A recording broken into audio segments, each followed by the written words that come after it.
би маш их гайхаад яна хүүхдүүд маань зүгээр болов уу, гайгүй болов уу гэд маш их санаа зовсон. 1-7 хоног хичээлээс шууд амрах болсон учраас биднэрт бас жоохон цочор байсан. Тэр нь маш гинтэн байсан, бүгд бэлтгэлгүй байсан.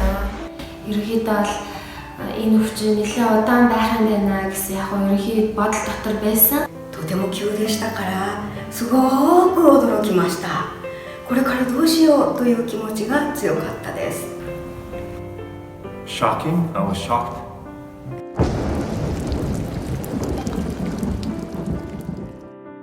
Онлайн хичээл анх удаага бэлдэж хүүхдүүдтэй үзүүлсэн учраас бас ямар болж байгаа болоо хүүхдүүд минь ойлгож байгаа болов уу санаа зовж байсан.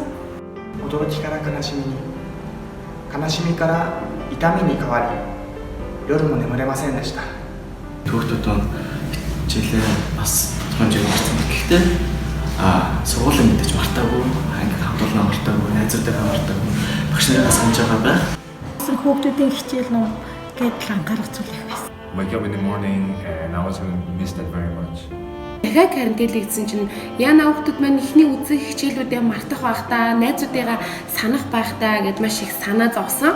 Мэдээж гайхсан одоо яг ажилдаа байж байгаад юу хиймэггүй бид нар яг онлайн хичээл олж эхлээд яг хүүхдүүдтэй тэрийг яаж хүргэх үү тэ өөрсдөө бас яаж бэлтгэх үү ерөөсөө ямар ч туршлагагүй болохоор тэр хэсэг.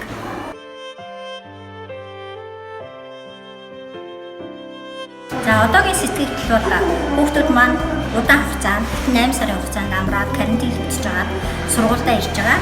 Мэдээж одоо гэртээ давтсан сургуулийн хичээлийн бас жоох ноцрогдолтой хүүхдүүд байгаа. Тийм учраас хурдан хугацаанд хичээлдээ ирээд бүгдээ хичээлдээ орё гэж бодцоож байна. Одоо хичээл хийх сайн байна. みんなの顔が見れることがとても嬉しいです。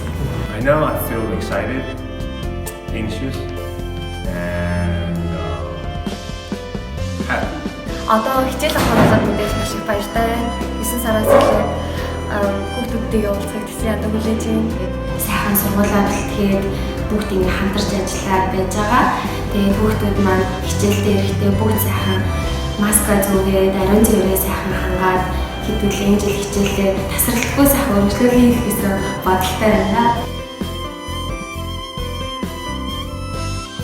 Ерөөсөө хоорондоо юм ярихгүй, нэгнийхээ дуу хоолойг сонсохгүй, хоорондоо уулзахгүй зөндөө удсан болохоор маш их хэцүү байсан. Хүүхдийн хичээл хоцрох үегээ сэтгэл санаа хэцүү байсан. Хоцрогдол гарах үегээд Хүүхдүүдтэйгээ уулзах чадахгүй, хүүхдүүдтэйгээ харж чадахгүй, мэдээж амьд харилцаа байхгүйсэн болохоор багш нь зөвхөн нэг дэлгэцийн санаас хүүхдүүдэд хараад хэдий баярлж байгаа ч гэсэн дотроо болдог бол гарын бариад ч юм уу тэрч явахнаа санагдсан шүү. Тэр нь маш хэцүү байлаа. За хүүхэд болгоны хайртай газар байдаг учраас сургуультай тавтай морил гэж л нэрээ.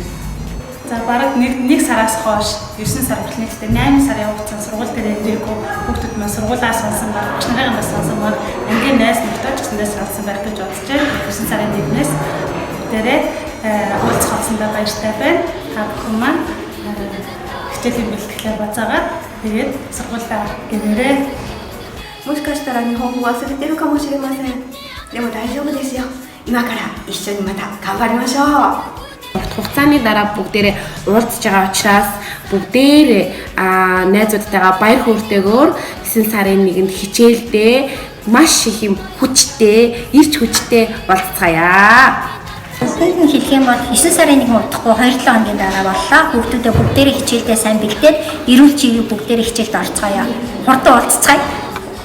За ингээд 9 сард одоо уулзах болсондоо маш их баяртай байна. Ингээд хүүхдүүдээ багш нар сургуульд нь бүгд хүлээж байна. Бүгдээрээ эргэж уулзахдаа баяртайгаар уулзцгаая. Сайн байцгаана хүүхдүүдээ сайхан амарцгаас нь удаан хугацаанд уулзсангүй бүгдээрээ 9 сарын 1-нд уулзцгаая. Сайн байцгаана хүүхдүүдээ шинэ хичээлийн жилийн мэнд хүргэе. Бүгднгийн энэ хугацаанд маш их сансан байна шүү. Хайртай шүү. Маш олон удаан хугацаанд уулзлаа. Зөний амралтаа өнгөрүүллээ. Одоо сургууль багш нараа санаж байгаа багш нар ч гэсэн хүүхдүүдээ санаж Мартин сансан бүгдээрээ хамт цогтаа сэргээж хичээлээ эхэлнэ. Бүгдээрээ цайхан сургуультай ирээрээ. За тийм хүүхдүүдээ 9 сарын 1-ээс эхлээд уулзаад тамхимаар хичээл ороод болсондоо маш их баяртай. Тэгээд уулзцгаая. Today, I will see you in September, and I hope you're ready for an exciting new year. こんなに大きくなったみんなと会うのが楽しみで仕方ありません。学校で待ってるよ。Сурчтай хайртай шүү.